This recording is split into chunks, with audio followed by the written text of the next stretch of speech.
everybody, what's going on? We're doing things a little bit different on this show. Okay, we're recording Here's the Deal from Twisted Italian here up at Lake Pleasant Parkway. For all of us Gen Xers out here, this is my scene from an Italian restaurant. If you don't know, look it up. If you don't know Billy Joel, you should. And this is Brian. He's the general manager of the show. He's so kind to let me come out here and shoot remote here.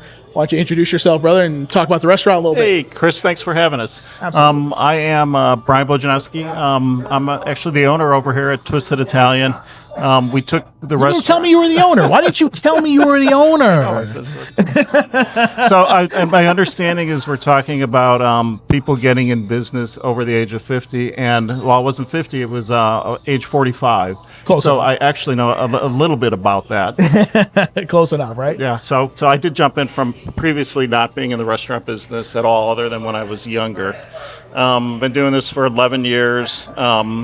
Enjoy it 90% of the time. Yeah, I guess it's a tough business for sure, but definitely it's there's a lot going on, and we enjoy what we're doing. It's an Italian restaurant, but I wouldn't say it does a lot more than Italian. I think it sells it short a little bit, just Italian. We're originally from Chicago, so we do a lot of things like a Chicago Italian beef. We do walleye on Friday, Chicago beef sandwiches, combo sandwiches. Okay. I think we've got those nailed for those people from that part of the country. Okay, my pastor is from Chicago, so I'm going to have to tell him that you're from Chicago and to come up here for sure. Yeah. No doubt. Okay, so this is a whole different segment. I wasn't, because he didn't tell me he was the owner. He told me he was the manager. He lied to me. If you catch me on a Friday night, I'm running around blessing tables, so that's... Well, that's what owners do, right? You're a head janitor, head CEO, the whole thing. Okay, so let's get into that, because I wasn't even planning on going there, but here we are. Okay, you're a business owner. You started late in 45. What were you doing prior to opening up the restaurant? I worked, I was vice president of finance at a role at American Express. Okay. That I had been at for a while. Right. Okay. And things changed there, and I was, at a point in my life where, I did want to be an entrepreneur. I did want to own my own small business. Okay. And thought it was now or never, pretty much at that point. So we dove in and we made a change and tried to do. I was trying to do something that I enjoyed doing. Not that I didn't enjoy what I was doing. I did. It was a great job and enjoyed it. But thank you so much. Trying to do something a little bit different. And come on, you can get on camera too. We'll make you famous. So we bought a business. I was going to change the name. I didn't. But we changed probably half or more of the menu to things that we wanted to do. Yeah. And a lot of learning along the way. But I think we're doing good. We're a fairly You're popular doing great. place. You're doing great. I'm Italian and I'm from Connecticut, so I'm very picky about Italian food. So if I eat here often, then Okay. Just saying. I'm just throwing that out there.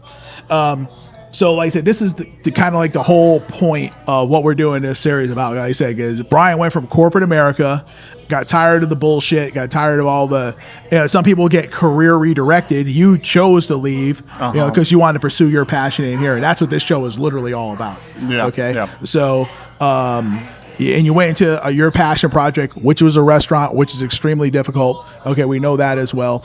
So, what can you tell the audience out there about if somebody's thinking about making a change?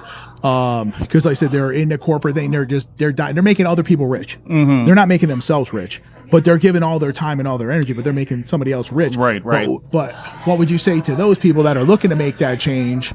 And on top of that, give them a little words of wisdom, like, hey, we know this is not going to be easy, but give them some words, man. Yeah, I mean, it was exactly that. Though I did want to control my own destiny. I mean, I was working incredibly hard, which is fine. That's just what I do. But I'm like, let's do it for myself. Absolutely. And we did that. But it's. I mean, I always had the philosophy, hard work, you can do anything. People were like, don't get in the restaurant business. And I did it anyhow, and we're doing well at it, but it's difficult. You really got to think through kind of what you're doing. It's, there's no secret to making it work right away other than hard work and planning and things like that. Absolutely. Would be probably my advice. I mean, have a good plan going in. Yeah, you definitely got to be. You got to be prepared. You got to have a plan, but you also know, and you know this too. You open up the doors, and you're like, oh shit! Like, yeah, no, I can remember, and it was really like jumping in a pool. I remember like the first week of doing it, when we did do this, it was like, oh my god, what did I do? For coming home at night, and it was like, I mean, because I wasn't working in a restaurant or doing things, and it's like I'd go up, like, what do you do as a restaurant owner? And you go up to a table that's set down, and go, how's your meal? And they look at me and they go, we'll let you know when we have it, And I'm like, I just really, out of sorts and but you keep working at it and you keep fighting through that, and things become normal before you know it, and then you become better at what you do, and now, I think I've learned quite a lot by the point where I'm at now from 11 years ago and where we were at. 11 years. Congratulations. That's awesome. Thank you. Fantastic. And like I said, and I'll attest to, and I'll tell you this, since I'm here, like I said, my wife and I come here fairly often, and the service is always great. Mm-hmm. I mean, the servers are great. I mean, and the food is fantastic. Mm-hmm. So that's a testament, I think, to you and your leadership. And you know what I'm saying? You hire the right people, you train the right people, you invest time in the right people. Yeah. Wouldn't you agree? I mean, I can tell you from being a customer, that's sometimes it works, sometimes it doesn't. But I definitely try to get a certain type of individual in here that brings something to the restaurant and has the same type of feel on what kind of we're looking for. So it doesn't. At least think it doesn't feel like a chain when you come in here. It's more of a neighborhood place, and you got everybody that works there pretty much lives in the neighborhood. Mm-hmm. And Myself included. There's no big scripts that we do when you got a server that comes to the table. It's just trying to have people have a good time and hang out with them. Yeah. Well, like I said, being a client, I can attest to that you're doing a great job at that too. And you're I haven't had a bad service in here ever. So cool. I appreciate that a lot. So, is there anything particular as well you want to talk to the audience about the restaurant? And give yourself a plug, man. We're here, brother. No, I mean nothing really that I meant. I mean, just we do different things. It's we've got an incredible happy hour, $6 martito or Stoli martinis, $5 or $6, $7 appetizers during happy hour, and like I said, different things that we try to do, like pierogies. We make them in house. Okay. Just about everything we make in house. Excellent. But I think that's it. You just give us lasagna. We build it to order, so you can if you want to add pepperoni, you want to add olives. Everyone's made to order. Everything's fresh.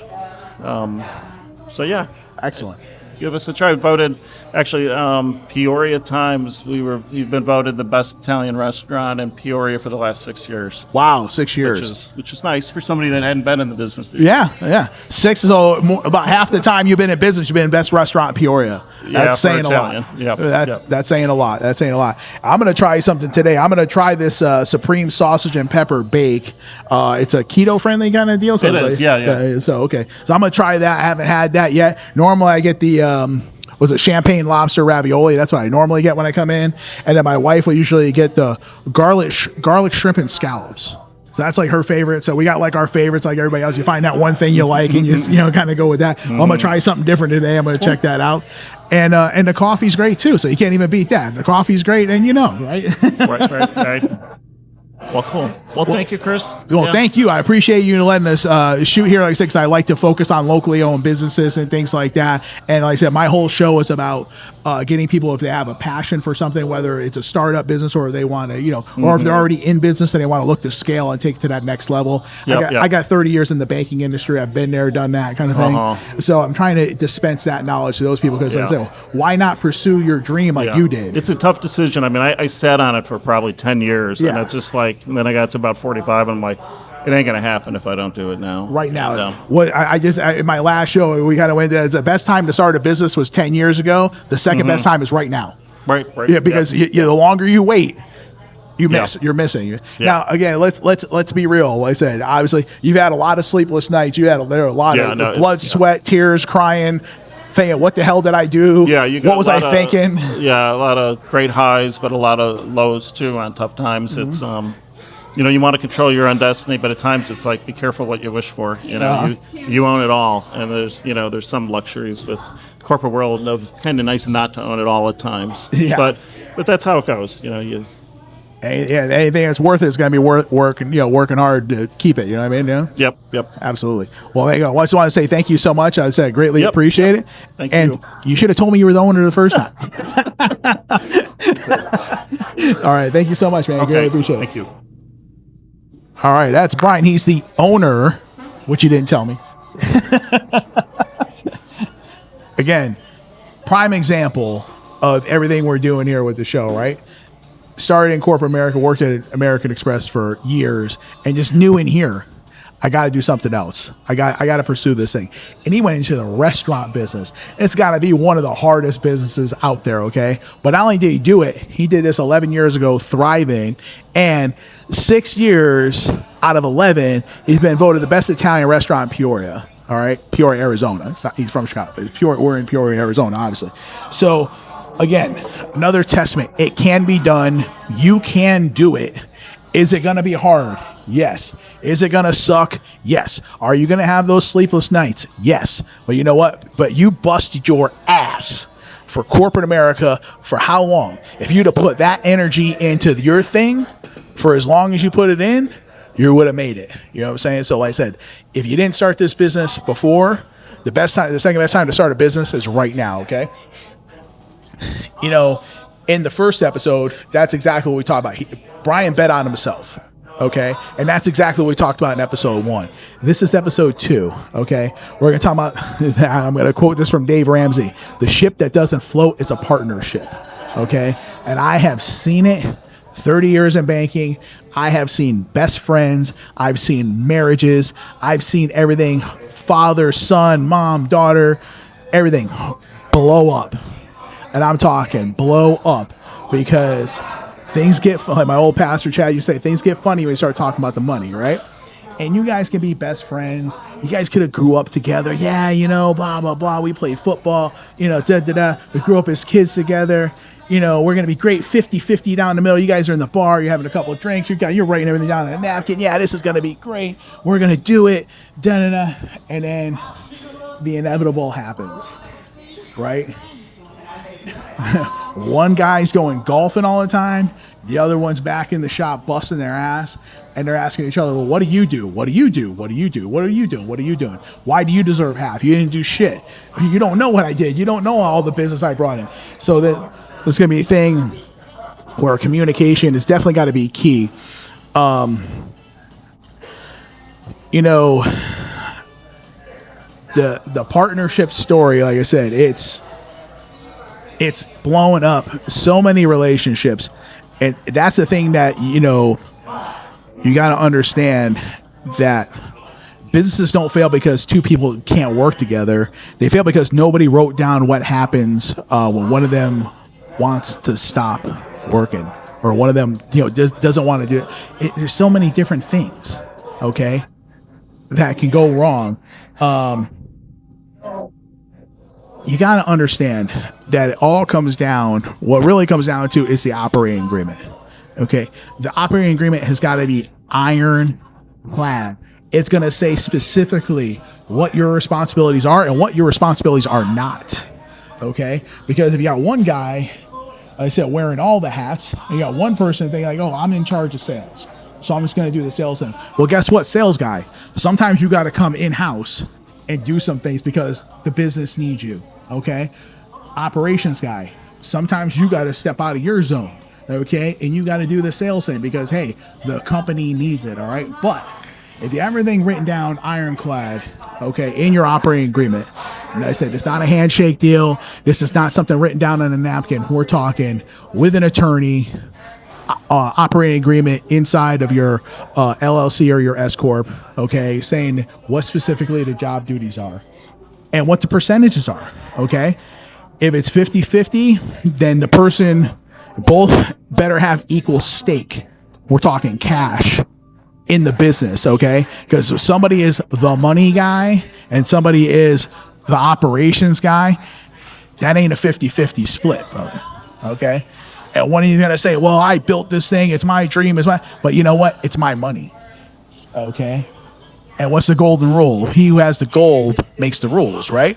So if you don't ironclad that out, one person might be thinking, oh, it's my money, so therefore I'm going to get the lion's share. And the other person's like, hey, this is my idea. It's my dream. I started it. You know, I'm going to get the lion's share. Not unless it's on an operating agreement, okay? Like I said, if it's going to be, you know, 50-50, great. If it's 60-40, whatever the percentages are, make sure it's there. Make sure the job duties are there too. Because let's just say, for instance, in this case, right? My brother's been a chef for like 40 years, right? So let's say my brother and I want to start a restaurant. I'm going to be the sales guy. I'm going to do the books, right? 30 years in banking, I got the books covered. You know what I mean? That kind of thing. So I'm going to make sure that's all written down properly. And I'm going to tell my brother, hey, this is what is expected of me. Here's what's expected of you. You're running the kitchen. That's the heartbeat. That's the heartbeat of this place. Okay.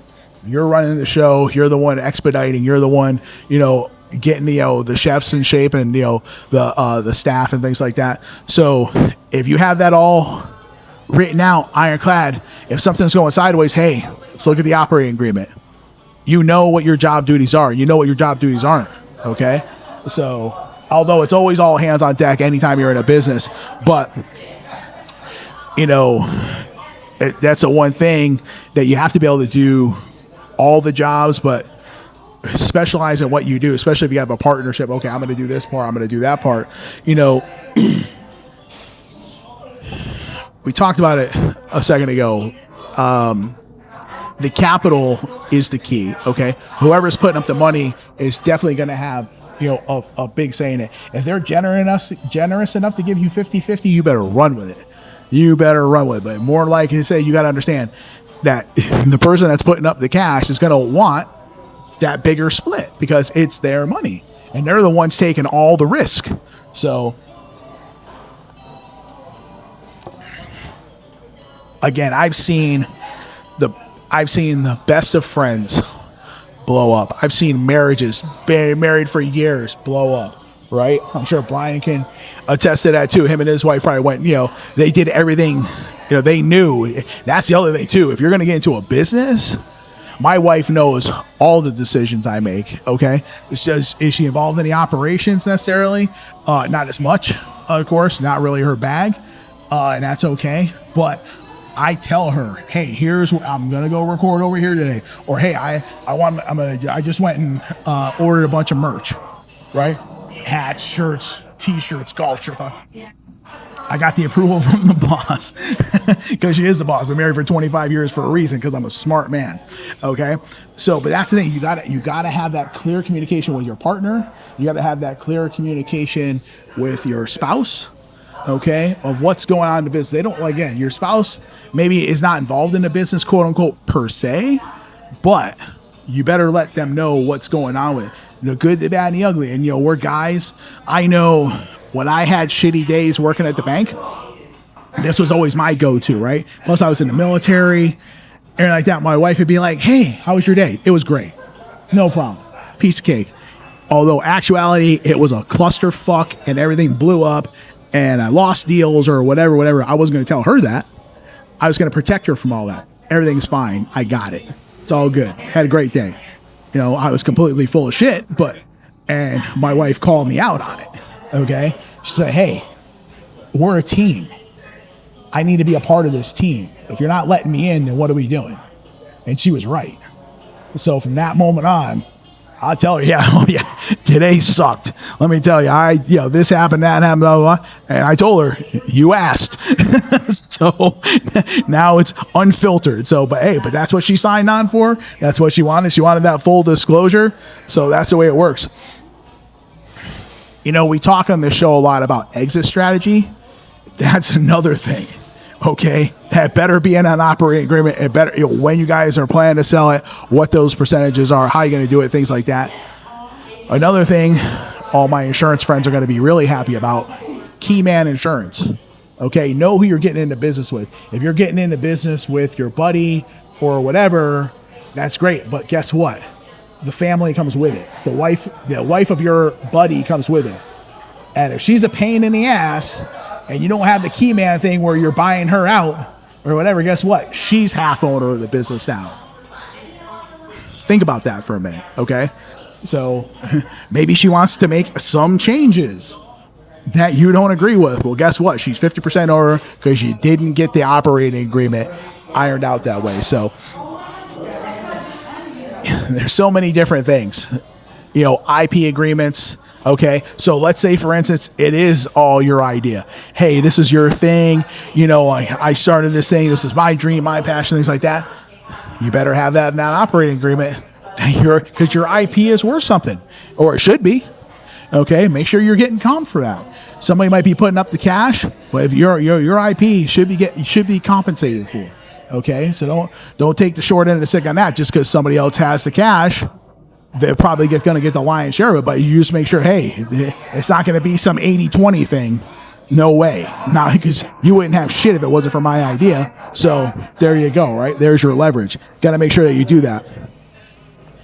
If you can't have a conversation before you start, you're really not ready to go into business with anybody. I said clear communication is definitely going to be the key, okay? Man. Here's one thing I absolutely hate. Investors. Can't stand them. Everybody's like, oh, I need an investor. No, I would caution you against that. Okay, I would recommend going to a bank, getting a loan. Okay, are you going to qualify right away? No. Are you going to have to work at it? Are you going to grow a little slower than maybe you wanted to? Probably. Okay, I'm all about leverage. Okay, I know Dave Ramsey. I quoted Dave Ramsey before, and he hates loans and he hates credit, and I get that part. But I think everybody out there, we all know if you're going to scale a business, you're going to need to leverage some credit. Okay, and if you do it smartly, it's great. Here's when the investor thing comes in. Again, it goes back to the golden rule. He or she are going to come and say, hey, I got the gold. I make the rules. I want the big split. You want to be married to they're buying in for pennies. You're sitting there thinking, oh, you're going to invest $100,000, you're going to invest $500,000. They're going to invest $1 million in your business. You know why? Because they know it's worth $20 million. That's why they're going to give you $1 million, and they know they're riding your ass. They're gonna milk that golden goose as long as they can. Okay, you got to think about that when you're getting an investor. You're in bed with that person for life. Okay, if you're going to have an investor, if you can get it as a loan structure rather than an equity investment, you're going to be better off. See if they'll loan you the money. Maybe you don't qualify for a bank loan. Okay. See if they will lend you the money. Okay. Give them a percentage of, obviously on their dollars and all that kind of stuff. Most of them probably not going to go for that. But if you can get it, get it. Because then once that loan's paid off, they're out. That's what's good about bank loans. I've done 1 million bank loans. I should have. Done my mind. I should have did this 10 years ago. Anyway. So, see, that's what Rich Dad Poor Dad goes into. Kiyosaki's like, hey, I should have been buying assets. Okay, whole different subject. We'll get into that maybe a different episode. But if you have an investor come in, okay, again, they're going to want a bigger percentage of the pie, and you're married to that person for life. Okay, you're going to want to get out. Great, they're going to buy you out for pennies on the dollar. Okay, they're not going to tell you that, but that's exactly what they're going to do. When you give your vote away, you're giving your money away. All right, you busted your ass. This is your dream. Okay, you were the one up nights. You were the one putting in 20-hour days. You were the one. All right, why do you want somebody to come in and inject money? You think they're going to be in there grinding with your ass? An investor? Hell no, they're not. They're going to be on the golf course, or they're going to be out investing in the next guy's or gal's business. You know what I'm saying? Because they're doing the Kiyosaki thing. They're buying assets. Your company is an asset to them. They're not going to come there and work it with you. Okay, they're not going to be the one busting their ass. On the grind. In the hole. They're not there. You know what I'm saying? But they're taking a percentage of your money all the time. Okay, so these are the things that you really got to think about. Okay, when you're partnership, everybody wants to do it fast. And they're like, oh, I need an investor. No, you don't. Okay, you may have to grow it a little slower. It may not come in as fast as you want to get it done. But I'm going to tell you, you're going to be better off, okay, if you stick to your guns, grow it the right way. I said I would do a bank loan. Definitely you're going to have, you're going to need operating lines of credit. You're going to need equipment loans. You're going to need those kind of things. And again, you're probably not going to qualify for it, obviously, right away. You don't have your 2 years of business. Even if you get an SBA loan, there's hoops you got to jump through, things like that. And it is a pain in the ass. I did it for 30 years. Trust me, I know all about it.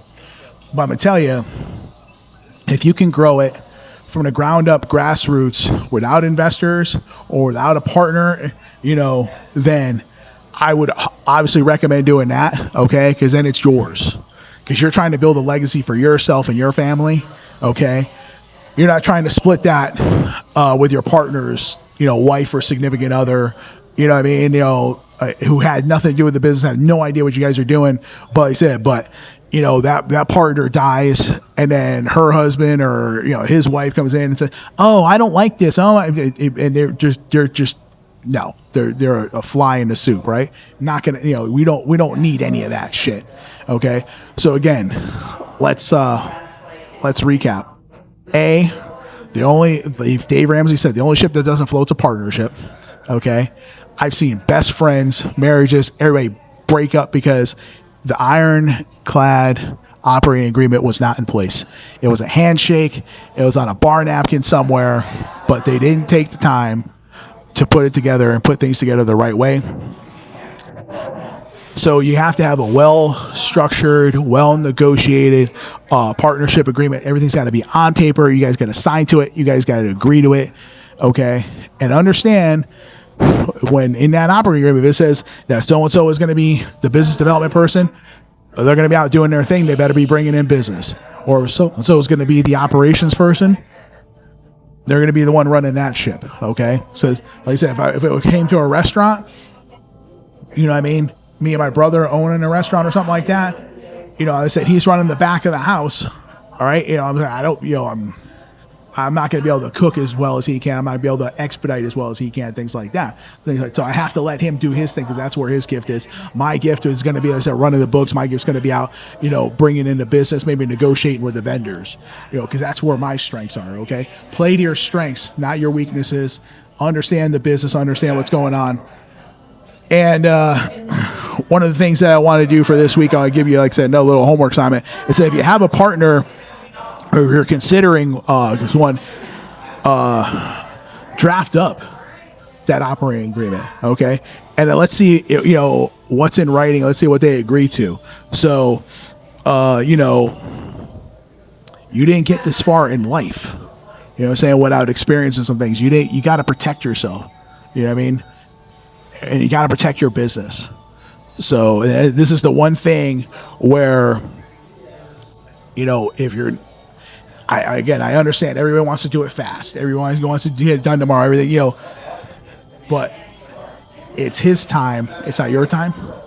Okay. So think about that for a minute and just remember you're trying to work on this thing that you had, trying to work on this passion. The more people that come in, the more variables, and you don't need any more variables. Life has got enough variables by itself.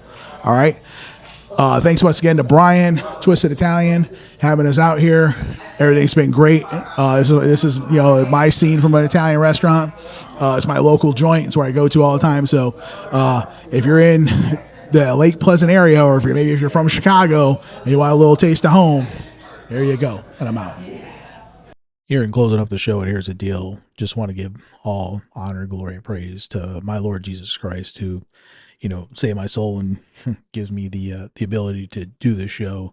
Without him, I couldn't do anything. Also want to give thanks to my family. My wife, my kids support me doing this and, backing me up. I couldn't do any of this without them also. Got to thank the sponsors, of course. Everybody that, supports the show. And, of course, the fans. The people that subscribe to the show. I wouldn't do any of this without you, because it wouldn't be a show.